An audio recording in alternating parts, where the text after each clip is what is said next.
Bienvenue au Polysécure, épisode spécial Sécure. Je suis avec David Girard qui a présenté lors du Sécure. Est-ce que tu peux te présenter légèrement? Oui, bonjour. Mon nom est David Girard. Je suis Senior Project Manager chez Trend Micro, multinational en cybersécurité.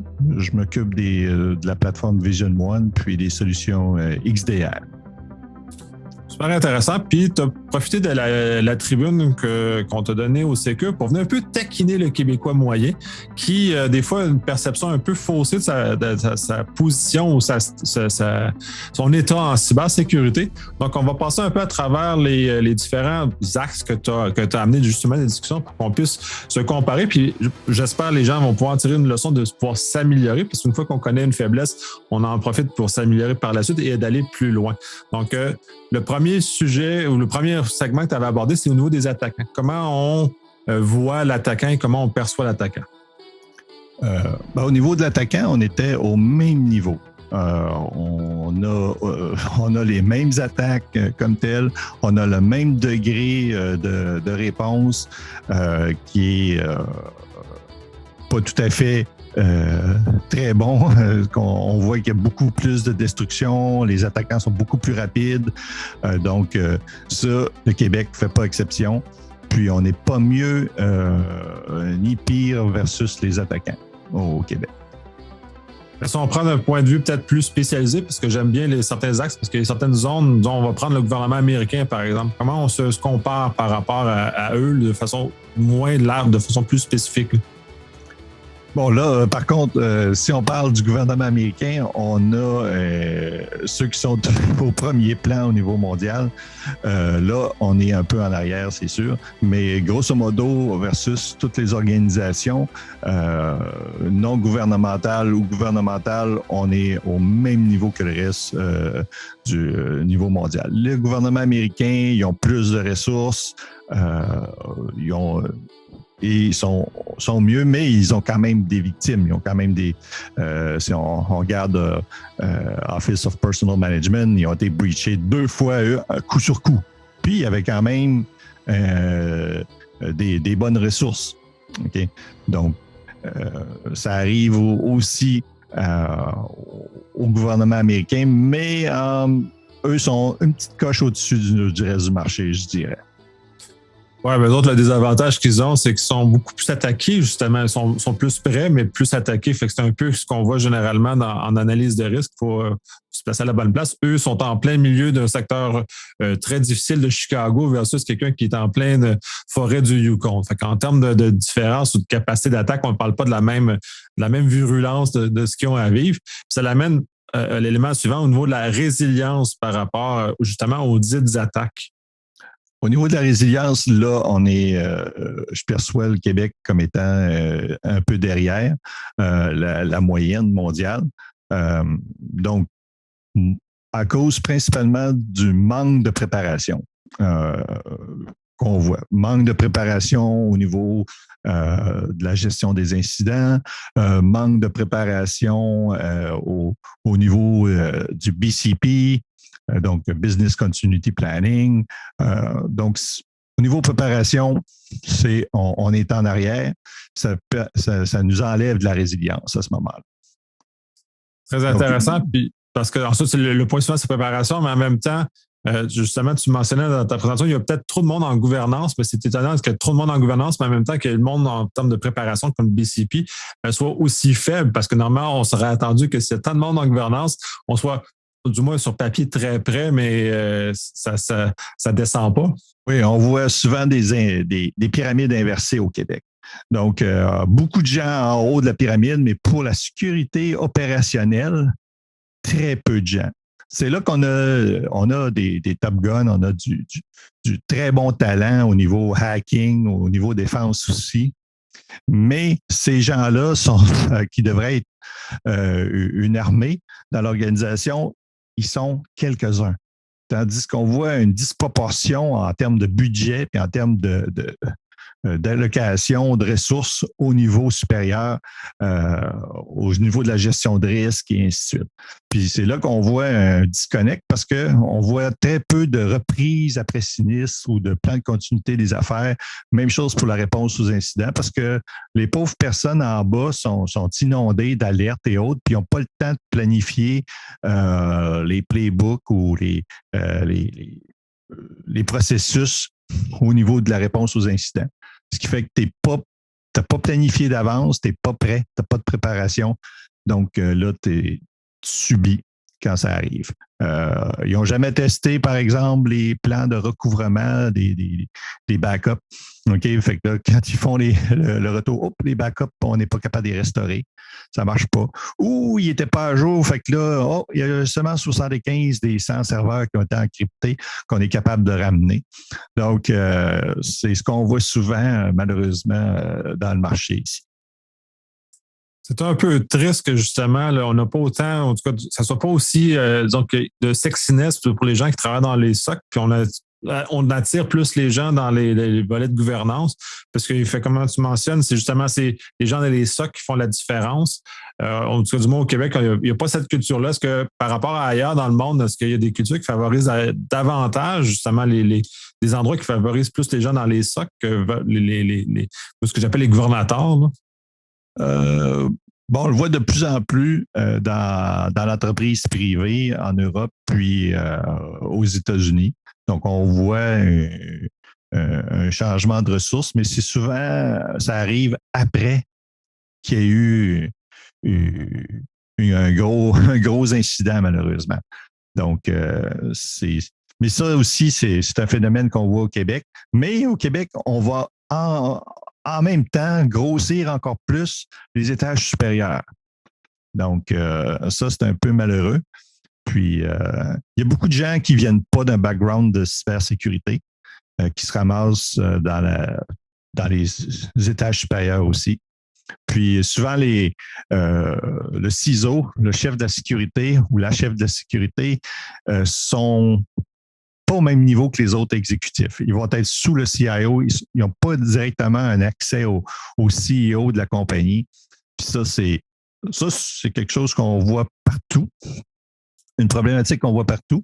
Mais au Québec, c'est plus prononcé. Parce que c'est rarement, j'ai jamais rencontré un CISO qui est directement sous le CEO au Québec.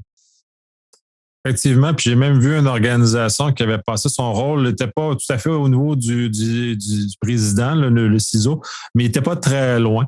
Mais il a été descendu d'un étage, puis l'effet que ça a eu sur la sécurité de cette organisation-là, il est monumental en termes de réduction des efforts de sécurité, puisque la personne était beaucoup plus loin dans l'organigramme et donc moins d'accès facile à la haute gestion. Donc ça, c'est très important. Puis j'ai vu des exemples réels par rapport à ça.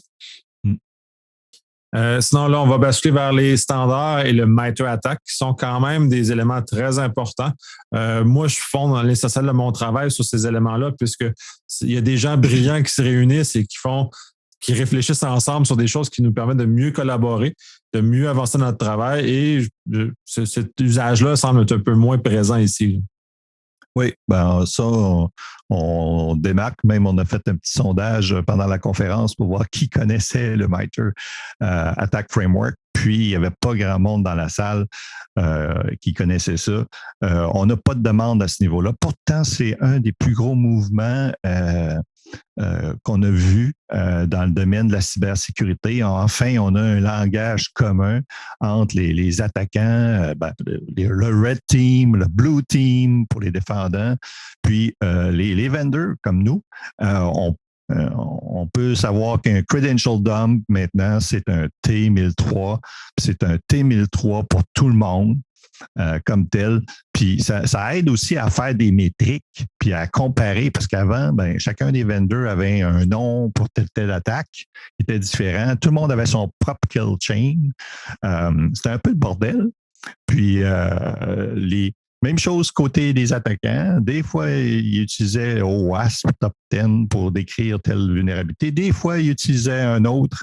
Mais c'est là que MITRE avec le Attack Framework, on est venu amener un langage commun, puis ça amène de l'ordre, puis aussi de l'interopérabilité entre les différents systèmes. Tu n'as plus à corréler que telle règle de Symantec, telle règle d'un autre vendor va être la même chose. C'est quand on map avec les techniques et les sous-techniques de MITRE, ben là, c'est déjà fait. Donc, c'est la beauté. Même dans le threat intelligence, dans les rapports, il n'y a pas juste des indicators of compromise, des adresses IP, et ainsi de suite. Il faut avoir des MITRE techniques. OK? Faut s'élever au niveau du MITRE technique. Au lieu de rester en bas de la pyramide, la fameuse pyramide of pain, OK? Qui avait été créée, là, où on voit les IOC en bas puis en haut les TTP. Il faut s'en aller vers les TTP. On a un langage commun. Donc, je dirais au monde d'aller lire tout de suite sur MITRE ATT&CK et commencer à l'utiliser comme langage commun. C'est l'anglais de la cybersécurité, là. Ça en est un, puis c'est effectivement essentiel justement qu'on puisse comparer parce qu'en petites entreprises, c'est moins grave, mais en très grande entreprise où la multiplication des outils de sécurité de différents vendors, c'est une chose qui est très commune. Si on n'a pas ce langage-là, c'est juste, ça devient très difficile de comprendre comment ces outils-là font leur propre interprétation des différentes techniques qui sont utilisées par les attaquants. C'est le MITRE est quand même une chose qui est vivante. Là, on peut pas, ils n'ont pas répertorié 100% de ce qui existe. Ils suivent l'évolution du marché, puis ce qui est très important. Puis je pense que dans la conférence, tu disais, Mandin, il y a une nouvelle version qui s'en vient justement, qui va rajouter encore du contenu très intéressant. J'espère. Il y a 2 mises à jour annuelles, normalement en avril, puis l'autre en octobre. Donc, il y a 2 mises. C'est community-based aussi. C'est que les vendors, les chercheurs indépendants, puis les vendors comme nous, on contribue à des nouvelles sous-techniques ou des nouvelles techniques, et ainsi de suite. Donc, c'est vivant. Puis, on le recommande fortement. Oui, puis dans le fond, c'est ça, un point important. Puis ceux qui sont des donneurs des critères, des critères d'appel d'offres, mettez ça dans les critères. C'est très, très important que ça soit présent. Oui. Allons, l'autre élément, c'est la migration au SaaS, qui amène quand même un certain nombre de changements au niveau de comment les compagnies fonctionnent et comment aussi les outils de sécurité fonctionnent maintenant davantage en SaaS et qu'il y a des avantages quand même non négligeables. Oui. Ben, la migration SaaS, là, c'est un point où le Québec est dans la moyenne. On suit la moyenne mondiale, donc on s'en va vers la migration SaaS, pas de problème.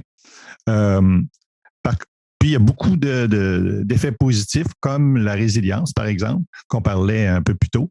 Donc, j'ai jamais vu une console de EDR hébergée ou de EPP antivirus qui a été hackée quand c'est hébergé SaaS.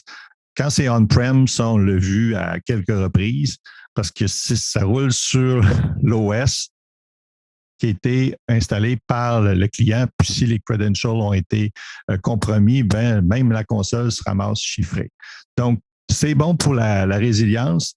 Il y a aussi la complexité qui est abstraite, OK, parce que ces nouvelles générations de produits-là utilisent beaucoup de big data, vont utiliser beaucoup de technologies avancées.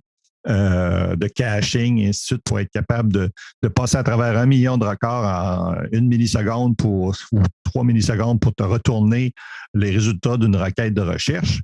Ben, ça prend des méchants gros clusters et des data scientists, des personnes qui vont maintenir tout ça. C'est pas sûr que tu aies toute cette expertise-là à l'interne. Mon expérience me dit que non.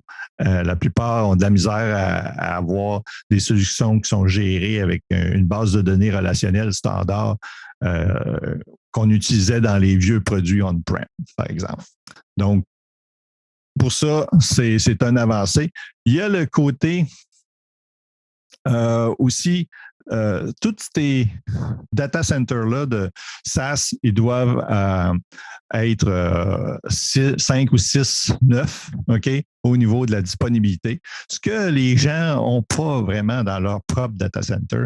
On migre de plusieurs zones, côte est, côte ouest, par exemple, dans un cloud qu'on nommera pas.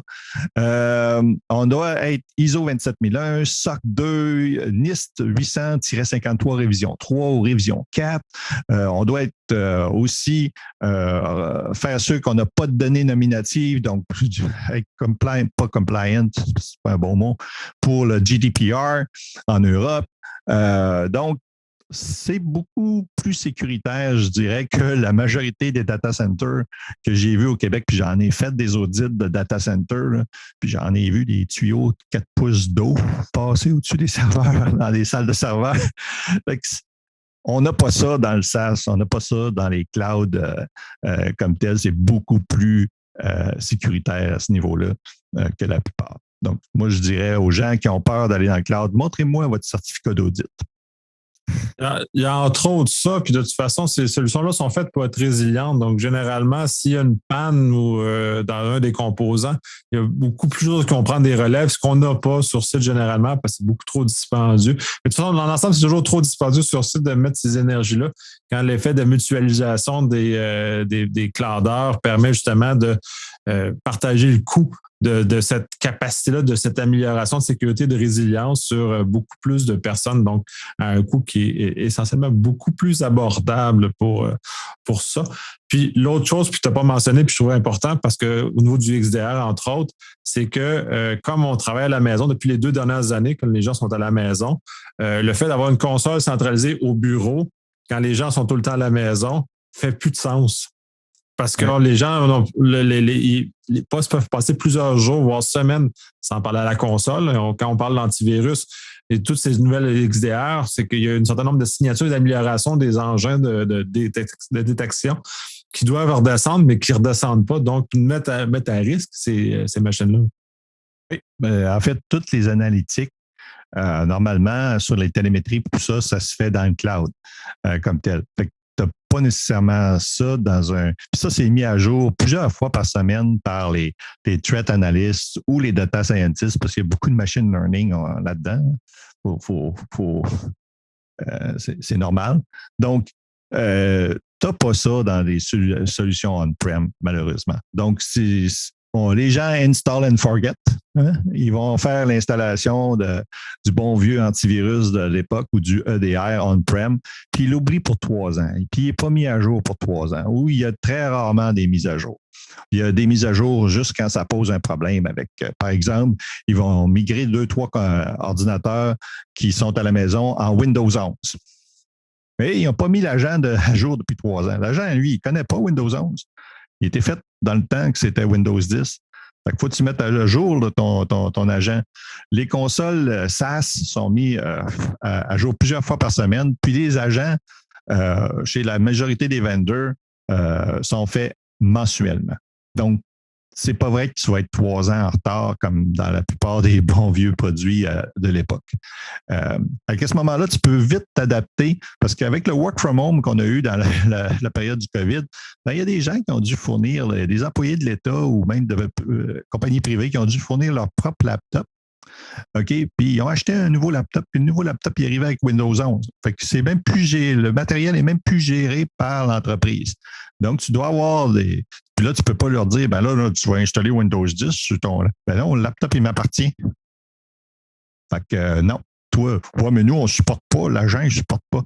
Fait que c'est pour ça que les solutions SaaS, ils s'adaptent plus à la nouvelle réalité.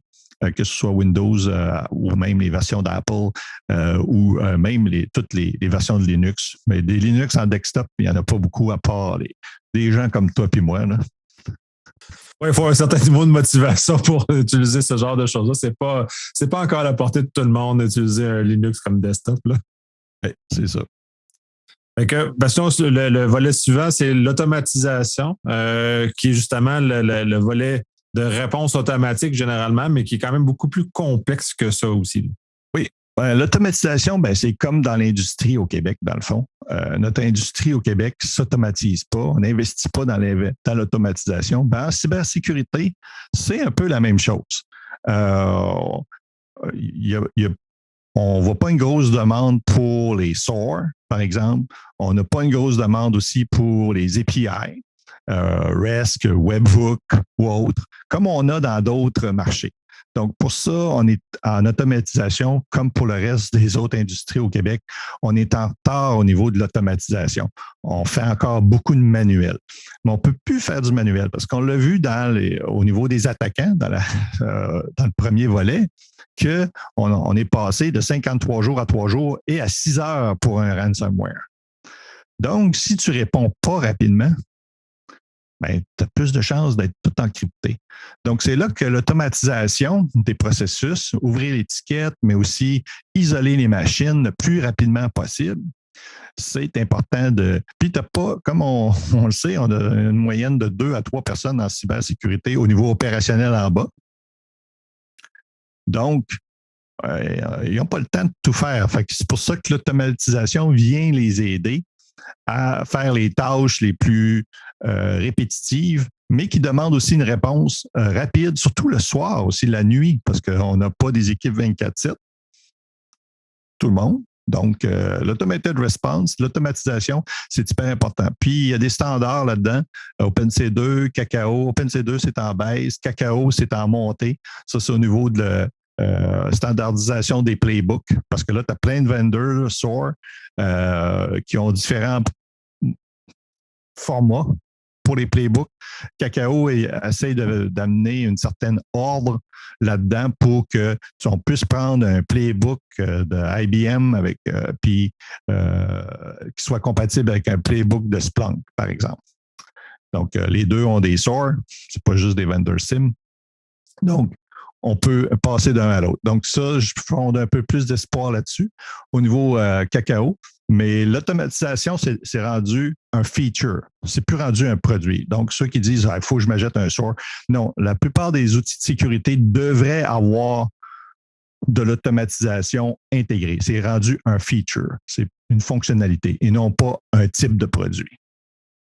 Ah, c'est essentiel, surtout avec le manque de main-d'œuvre qu'on a en cyber. Puis en plus, comme tu mentionnes, qu'au Québec, on a une pyramide inversée, c'est encore pire. Et justement, cette absence de gens-là qui sont capables de manipuler, c'est essentiel.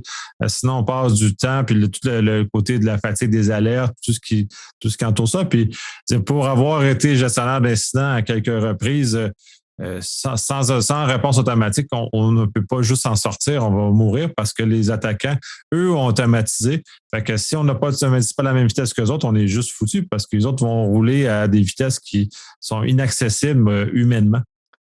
Oui, puis on va le voir quand ils vont commencer à intégrer de l'IA, plus de IA dans les agents, par exemple. Là, on voit que les attaques ont des humains derrière. Mais quand ils vont, alors là, la vitesse va encore croître davantage. Ça va être non pas en heures, mais en minutes. Puis là, il va falloir que tu réagisses rapidement dans ton réseau. Il va falloir que ça s'auto-isole rapidement quand tu atteins un certain niveau de menace. Oui, puis dans le fond, c'est la chose utile pour basculer au prochain point qui était le Zero Trust, justement, qui est une approche de design des réseaux, mais pas juste des réseaux qui sont quand même plus vastes que ça, dans lesquels on vient changer la fluidité de l'information qu'on est habitué à l'intérieur.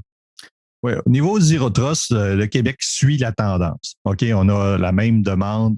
Puis le Zero Trust Architecture, les vendors n'ont pas le choix d'aller là-dedans parce que ça amène. C'est un peu comme passer de l'ancien monde VPN au Zero Trust Architecture. C'est que aussi, on avait des flat networks, des réseaux complètement plats sans segmentation. Puis, on trustait tout le monde qui était connecté dans le RJ45, il était trusté. Là, maintenant, on s'est aperçu qu'il ne faut plus faire ça. Il faut dire qu'il faut vraiment assigner les droits. C'est un peu comme dans les Forces armées canadiennes, on avait le need to know. OK? Tu as ta code de sécurité, mais as-tu le need to know pour les affaires d'aviation? Mais tu es dans la marine. Donc, non, tu n'as pas le need to know, donc tu n'as pas accès. Donc, il faut faire de la granularité au niveau des accès des applications. Puis tu as accès seulement au port 443, au port à partir quand tu es authentifié 2 facteurs, puis ainsi de suite, à telle application. Et non pas open bar dans le réseau comme on a actuellement. Donc, le Zero Trust, ça peut ralentir énormément un attaquant aussi. Donc, ça, c'est une des belles choses. L'attaquant n'aura pas, et quand même qu'il a accédé à certains credentials, il ne pourra pas voir le serveur à partir d'un poste client parce que ce poste client-là n'a pas accès à ces ports-là sur le réseau, sur ce serveur-là. Donc, seulement à l'application qui est hébergée sur le... Donc, ça va ralentir beaucoup, puis ça va vous permettre justement une certaine résilience, puis te permettre de répondre adéquatement juste à temps. Donc, Zero Trust Architecture, ça, on se situe au même niveau que tout le monde. Puis, d'ailleurs, ils ont un très beau document du NIST, le NIST 800-207, que je recommande. C'est comme... Puis le CISA aussi. CISA a fait du US Homeland Security, a fait des documents sur Zero Trust Architecture. Je recommande aux gens d'aller lire ça. C'est indépendant des vendors, donc il n'y aura pas le hype marketing que certains vont essayer de te pousser. Donc, mais ça te permet d'aller t'éduquer sur le Zero Trust. Très intéressant, effectivement. Puis ça limite les mouvements latéraux, qui est actuellement le plus grand dommage que font les attaquants. Là. Fait qu'on arrive à quelque chose.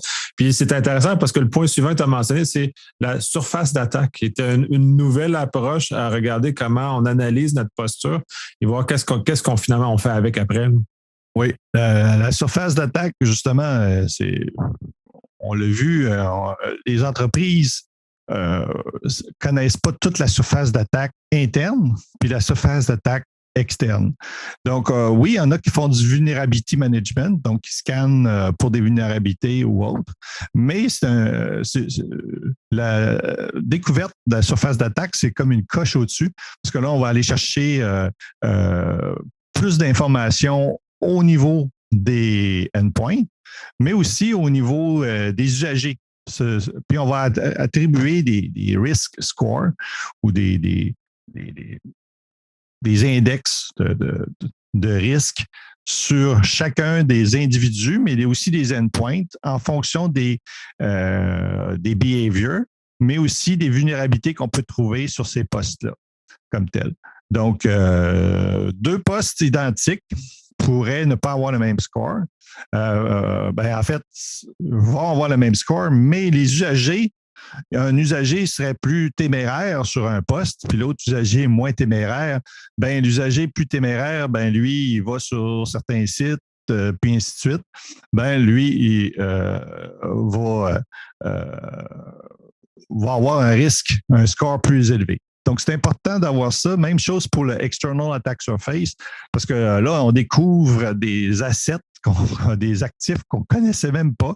Et puis là, on le voit avec le Zero Code aussi, avec tout ce qu'on a, le No Code, le Zero Code, tout ce qui des outils qui permettent de développer des applications sans avoir sans être programmeur.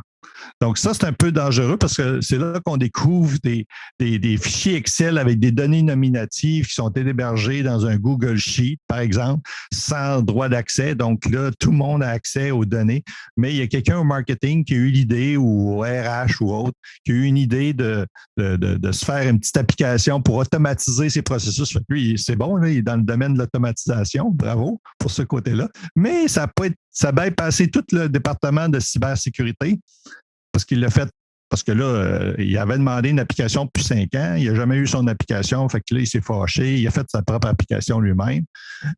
Puis là, c'est là qu'on découvre. En ayant des scans d'attaque surface externe, ça nous permet de trouver ces assets-là de l'entreprise qu'on ne connaissait pas puis de les fermer au plus vite.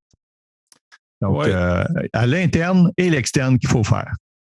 Absolument. Déjà qu'on a de la misère à respecter par les développeurs les règles de sécurité, le simple utilisateur a encore moins d'idées de qu'est-ce qui s'expose. Fait que là, on est souvent dans une situation qui est aggravée, là, puis le no-code a ce désavantage-là.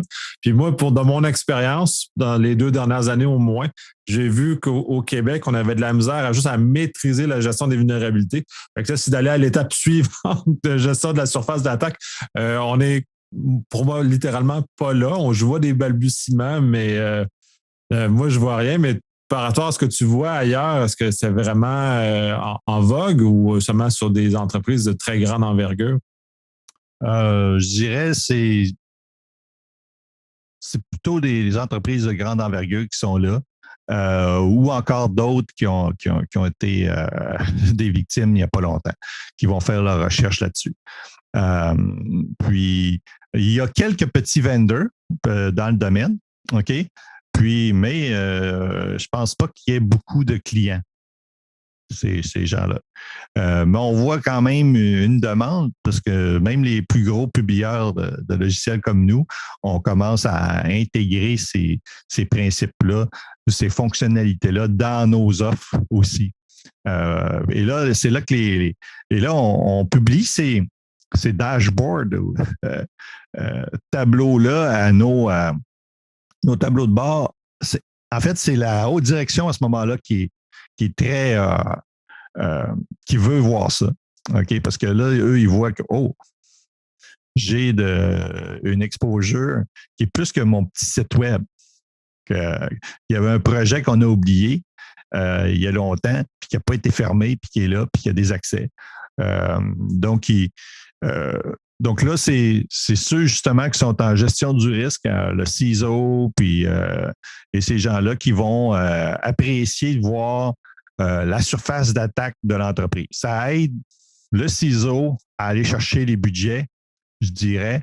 Fait que c'est des outils qui vont aider le CISO à aller voir le CFO, Chief Financial Officer, puis aller quêter du budget. Chose que je faisais dans le temps, moi aussi, quand j'étais dans ces fonctions-là. Donc, tu as le CEO puis le CFO, puis tu dois être bien ami avec eux. OK? Parce que c'est eux qui donnent l'argent. Donc, et sans argent, tu ne peux pas implanter des mesures de sécurité. C'est le nerf de la guerre. Absolument. Ouais. C'est très important d'avoir l'argent pour financer les projets. Ah oui, basculons à l'autre, puis cela, ça touche un peu plus les vendors comme nous autres, le Breach Attack Simulation, qui vient simuler comment les groupes ou les attaquants typiques vont procéder et qu'est-ce que ça a comme conséquence sur les outils comme ce que vous vendez, là. Oui, bien ça, le Québec est en arrière. J'ai jamais vu, c'est quasiment inconnu quand on dit on fait des intégrations avec des BAS. C'est quoi les BAS? C'est les BA, et les Breach and Attack Simulation. Ben, c'est important parce que ça permet de voir si tes contrôles dans l'entreprise sont justement par rapport à la Matter Attack, à la matrice de Matter Attack, si tu peux détecter les différentes techniques et sous-techniques. Donc, ça permet d'émuler les adversaires et de tester tes contrôles de sécurité. Puis, c'est moins qu'un pen test, mais c'est plus qu'un scan de vulnérabilité. OK? Donc, mais par contre, il faut vraiment que ces solutions-là soient intégrées avec les outils que tu as. OK? Parce que sinon, les scores, les résultats que tu vas avoir vont être seront pas bons. OK? Dans le sens que si l'outil de base n'est pas intégré avec ton vendor Trend Micro ou un autre, ben, il ne peut pas aller chercher les résultats pour les détections. Et à ce moment-là, ton score va être bas, mais c'est pas vrai parce que dans le fond, tu l'as détecté. C'est juste qu'il ne sait pas.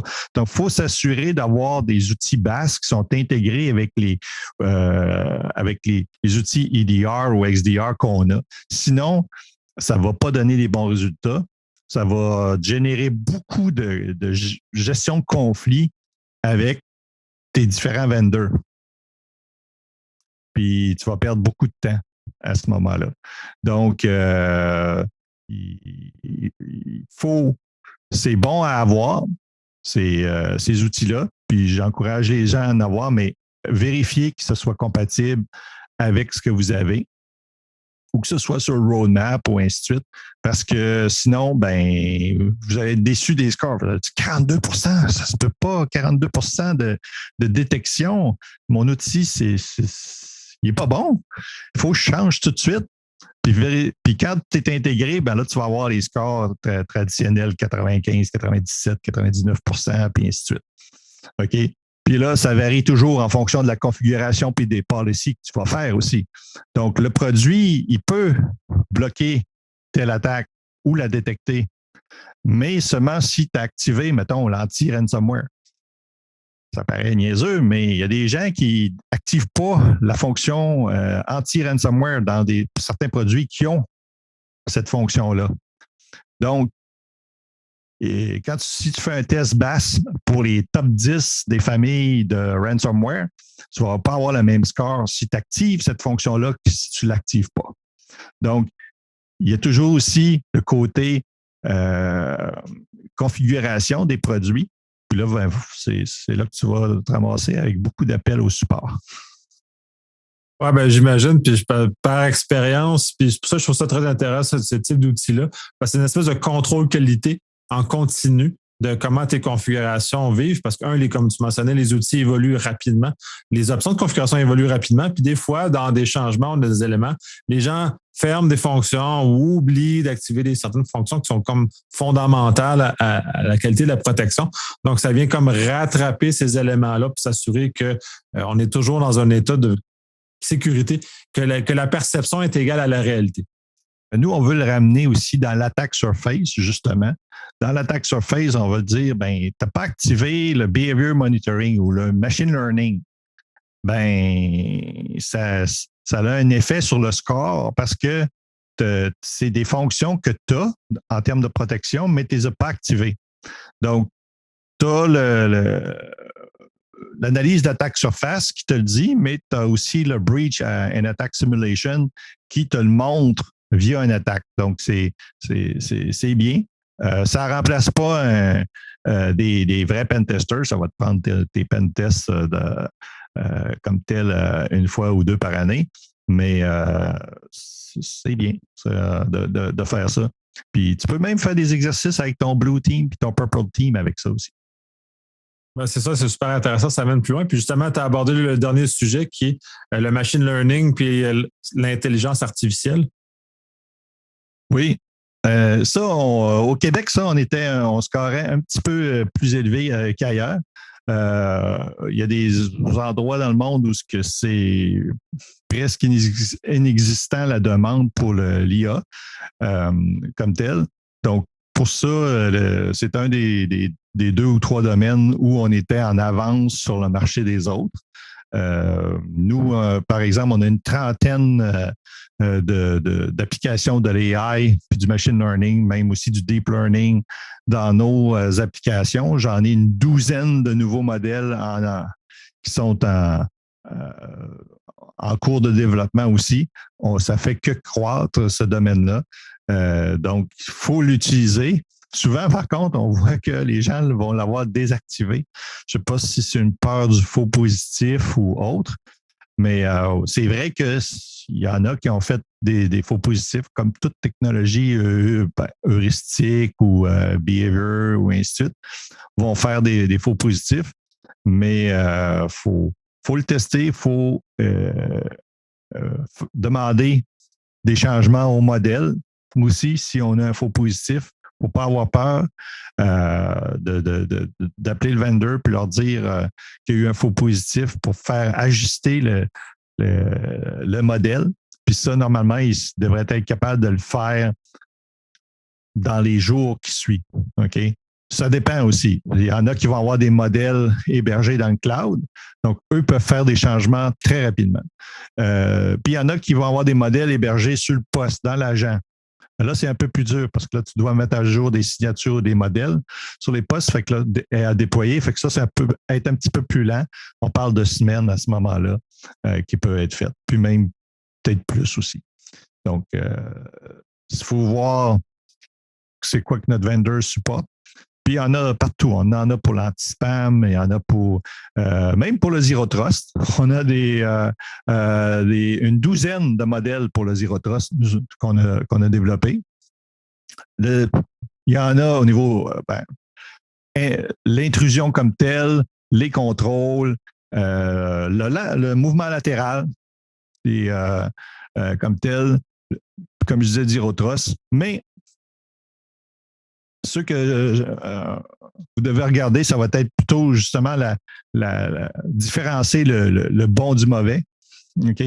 Donc, on a des attaquants qui utilisent les LOLBIN qu'on appelle ou les binaires de Windows, OK, ou des binaires de d'autres vendors comme Adobe. Faut que tu distingues la bonne utilisation de la mauvaise utilisation. Fait que là, ça peut être un endroit où ce que le machine learning, je dirais aux gens d'investir pour pouvoir déterminer si c'est du bon PowerShell versus du mauvais PowerShell, c'est du bon cert utile versus du mauvais cert utile, et ainsi de suite. Donc, ça pourrait être... mais donner une suggestion, au moins au SOC analyst pour qu'il puisse prendre finalement, l'humain puisse prendre la décision à la fin. Absolument. De toute façon, avec la quantité de données, tu parlais de Data Lake tantôt, c'est impossible pour un humain de traiter cette quantité-là. Fait qu'on est obligé d'utiliser ces modèles-là. Mais dans tout cas, je ne comprends pas pourquoi les gens ont peur, parce qu'en général, on est capable d'utiliser ces outils pour faire de la détection en premier. Et minimalement, ça met dans les mains de l'analyste ensuite la décision finale s'il y a dite inquiétude que ça puisse briser quelque chose. On revient toujours à ça. On se garde toujours la capacité comme SOC analyste de pouvoir intervenir et se garder ce pouvoir-là. Fait que pourquoi ne pas se servir de ces outils-là quand ils sont à notre disposition? Et je trouve ça le fun qu'au Québec, on est un peu plus ouvert que la moyenne. Oui. Pour ça, je pense que l'intelligence artificielle, ça a bien été... il y a eu du bon marketing. On a des gens, des sommités dans le domaine, donc ça a bien passé. Tandis que dans d'autres marchés, il y a des gens qui ont une peur. Oui, il peut y avoir des problèmes au niveau de la vie privée et autres, mais si le machine learning est mal utilisé. Ce qu'on voit aussi, c'est l'abus des modèles de machine learning. Il y a des outils qui ont même été créés, tu peux en trouver 3-4 dans GitHub, qui te permettent d'abuser. Donc, tu as 300 features pour un fichier, puis ils vont pouvoir te générer un fichier qui va bypasser tel modèle de détection. Donc, on a des pentesters créatifs, puis il y a des pentesters maintenant qui s'éduquent au niveau du machine learning et qui vont développer ces outils-là. Donc, c'est pas parfait. Il n'y a aucun système de détection qui est parfait. S'il y avait des systèmes parfaits, on n'aurait pas les problèmes de cybersécurité qu'on a. OK? Des pentesters trouvent plusieurs fois par jour des façons de contourner les modèles de sécurité, puis c'est un domaine c'est le chat et souris, c'est un jeu de chat et souris tout le temps. Puis, il faut s'améliorer constamment. Puis, le machine learning, par contre, c'est là pour aider parce que c'est pas vrai que l'humain peut traiter tous ces événements-là. Il y a trop d'événements. Donc, aller plonger dans le machine learning ou dans l'IA, c'est une des... et puis ça se connecte avec les autres tendances qu'on a vues, l'automatisation et autres. Oui, puis on va conclure sur ça. Super intéressant. Merci pour ton temps. Merci pour ta générosité parce que c'est toujours très pertinent, ce partage-là que tu fais de tes connaissances, de ce que tu vois. Moi, je suis toujours très, très plus brillant après ces conversations-là. Donc, merci beaucoup. Et je te laisse le mot de la fin. Merci de l'invitation, puis merci de votre temps. Puis, c'est un super bel événement Secure. Puis je vais sûrement y retourner puis comme participant l'année prochaine parce que j'ai bien aimé ça. Je dis à tout le monde, ratez pas Secure 2023.